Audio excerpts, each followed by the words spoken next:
আসসালামু আলাইকুম প্রিয় শিক্ষার্থীবৃন্দ, কেমন আছো তোমরা? আশা করি অনেক ভালো আছো। তোমাদের সবাইকে স্বাগতম জানাচ্ছি আমার ইউটিউব চ্যানেল ফরিদ স্যারের অনলাইন লেকচারে।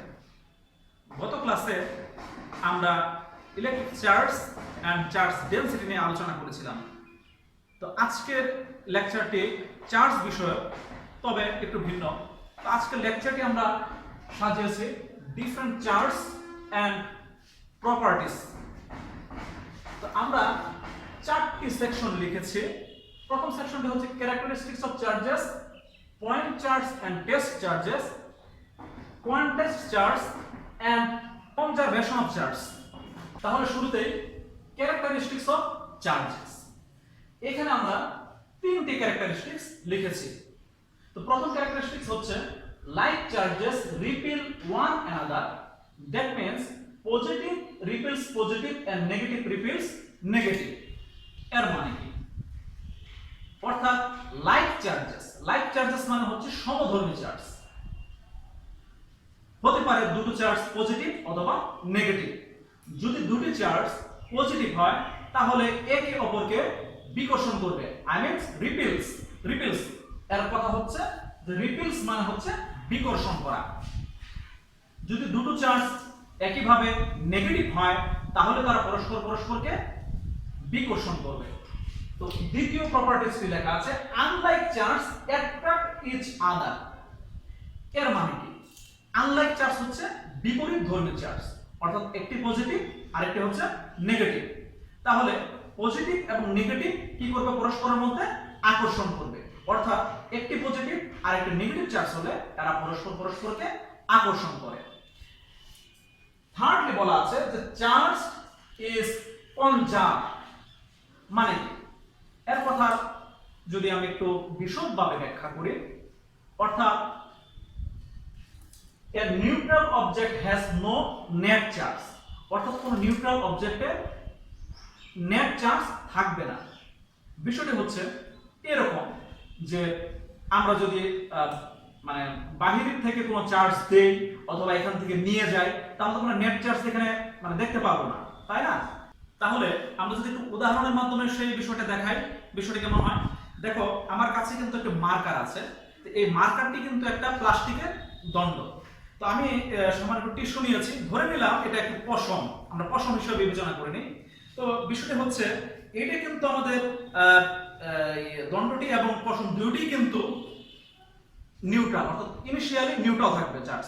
তো যখন আমরা এটাতে ঘষা দেব, তো ঘষা দেওয়ার ফলে হয় কি যে এটা কিন্তু পজিটিভ চার্জে চার্জিত হবে, অর্থাৎ প্লাস্টিক দণ্ডটি পজিটিভ চার্জে চার্জিত হয় এবং পশমটি নেগেটিভ চার্জে চার্জিত হয়। দ্যাট মিন্স পশমের নেগেটিভ চার্জ পুরোটা প্লাস্টিক দণ্ডে চলে আসে এবং প্লাস্টিকের পজিটিভ চার্জ পশমে চলে যায়। দ্যাট মিন্স কি হলো? অর্থাৎ যে নেট নেগেটিভ চার্জ এবং নেট পজিটিভ চার্জ দুটোটাই কি পরস্পরেরটা সমান। তার মানে আমাদের কি হলো? পজিটিভ চার্জ এবং নেগেটিভ চার্জ দুটোটাই কি কনজার্ভ হলো, অর্থাৎ সংরক্ষিত থাকলো। এখন আমরা আলোচনা করব point charge and test charge নিয়ে। তো point charge, any charge whether positive or negative whose electric field is to be found at a particular distance or point is called point charge. অর্থাৎ বাংলায় বুঝিয়ে দিই, বিষয়টি হচ্ছে যে একটা চার্জ আমরা ধরো একটা পয়েন্ট নিলাম। তো এখানে যদি প্লাস কিউ পরিমাণ চার্জ থাকে তাহলে এই যে পয়েন্ট যে চার্জটা রয়েছে এটা চতুর্দিকে কিন্তু আমরা ইলেকট্রিক ফিল্ড পাবো, একটা ইলেকট্রিক ফিল্ড পাবো।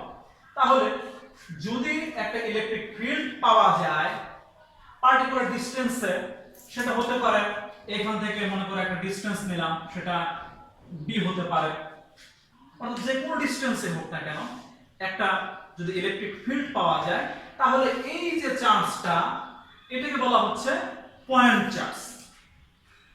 তো একইভাবে বলা আছে টেস্ট চার্জ। টেস্ট চার্জটা কি?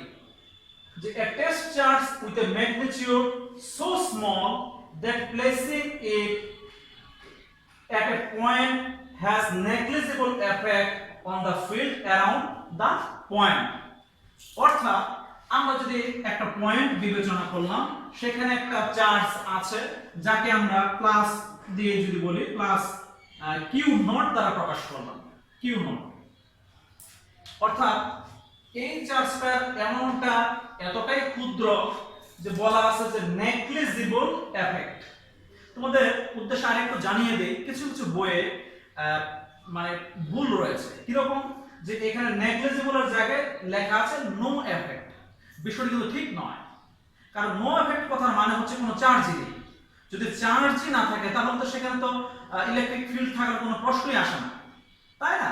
অর্থাৎ ধরে নাও বঙ্গোপসাগর থেকে যদি আমি এক গ্লাস পানি নিয়ে নেই, তাহলে কিন্তু পানি কিন্তু ঠিকই কমলো, কিন্তু সেটা আসলে ধর্তব্যের মধ্যে পড়ে না। অর্থাৎ এটা নেগলিজিবল, এটা নেগলেক্ট করে দিলাম। তো বিষয়টি হচ্ছে এটা, তাহলে আমাদের লিখতে হবে নেগলিজিবল এফেক্ট, অর্থাৎ যে এফেক্ট এখানে কোনো প্রয়োজন নেই, নেগলেক্ট করলেও চলে, তাহলে সেই চার্জটাকে বলা হচ্ছে টেস্ট চার্জ। তাহলে এখন দেখব কোয়ান্টাইজড চার্জ বা কোয়ান্টাইজেশন অফ চার্জ। তো বলা আছে the quantization of electric charge means that the total charge of the body is always an integral multiple of a basic quantum of charge. That means যে quantum charge তার নাম দিয়েছি E।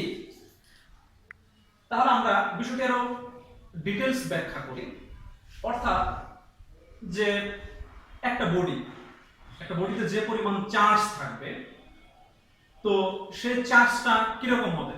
যে চার্জের কি আসলে ফ্র্যাকশন হয়, যে অর্ধেক চার্জ কি হয় না? আসলে বিষয়টি এরকম হয় না।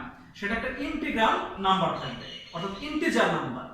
অর্থাৎ 1 2 3 4 বা 1 2 3 4 এভাবে আমরা যেভাবে বলি, বা সেটা মাইনাসও হতে পারে, -1 2 3 এভাবে আমরা বলে থাকি। অর্থাৎ চার্জের যেহেতু চার্জ পজিটিভ চার্জ এবং নেগেটিভ চার্জ, তাহলে সেটা সংখ্যাটা কি হবে? সবসময় একটা ইন্টিজার নাম্বার থাকবে। তো বিষয় দেখো, আমরা তো জানি যে Q = NE, অর্থাৎ E যদি আমাদের ইলেকট্রনের পরিমাণ হয়, ইলেকট্রনের যে চার্জ হয়, আর N হচ্ছে সেই ইলেকট্রনের সংখ্যা, তাহলে আমরা কি লিখতে পারি? Q = NE, অর্থাৎ এটা হচ্ছে আমাদের পুরো বডিটার চার্জ। তাহলে n টাকে আমরা কি লিখতে পারবো? n এর মানটা 0 হতে পারে, ধরে নিলাম কোনো চার্জ নাই, তার মানে কি n এর মান 0। যদি মনে করি যে না একটি চার্জ আছে, তাহলে n এর মান যদি আমরা +1 দেই, তাহলে q এর মান কি? +a। দ্যাট মিন্স একটা পজিটিভ চার্জ আছে। যদি আমরা -1 বসাই, তাহলে কি হবে? একটা নেগেটিভ চার্জ আছে। তো এভাবে 1 2 3 ব্লা ব্লা ব্লা এভাবে হতে থাকবে, যত সংখ্যক নেওয়া যায়। আচ্ছা, এখন কথা হচ্ছে যে এই কোয়ান্টাইজড চার্জ বা কোয়ান্টাইজেশন অফ চার্জ এটা কেন হয়? কেন? এটা কারণটা হচ্ছে কি, যে বলা আছে দেখো, during rubbing only an integral number of electrons can be transferred from one body to another। এখানে একটা টার্ম বলা আছে রাবিং। রাবিং মানে কি? অর্থাৎ এক কথা আমরা বলতে পারি ঘর্ষণ, মানে ঘষা দেওয়া। তো আমরা যখন ঘষা দেই তখন চার্জ কি হয়? আমি একটু আগেই তো বলেছিলাম, তাই না, যে আমরা যদি একটি 4 অর্থাৎ পশম দিয়ে একটা প্লাস্টিক দণ্ডকে ঘষি, তাহলে কি হচ্ছে? যে পরিমাণ নেগেটিভ চার্জ যাচ্ছে সেই পরিমাণ পজিটিভ চার্জ আসছে। এখন যে পরিমাণের বিষয়টা, এটা কি ফ্র্যাকশন হবে নাকি ইন্টিগ্রাল নাম্বার হবে, তাই না? অর্থাৎ একটা হোক দুইটা হোক, চার্জ যতটুকু ট্রান্সফার হবে সেটা অবশ্যই ইন্টিগ্রাল নাম্বার হিসেবে আসবে, কখনো কোনো fraction number of charge transfer হবে না। এটাই হলো মূলত কোয়ান্টাইজেশন অফ চার্জেস। তাহলে আমাদের সর্বশেষ ধাপ সেটা হচ্ছে কি? Conservation of charge.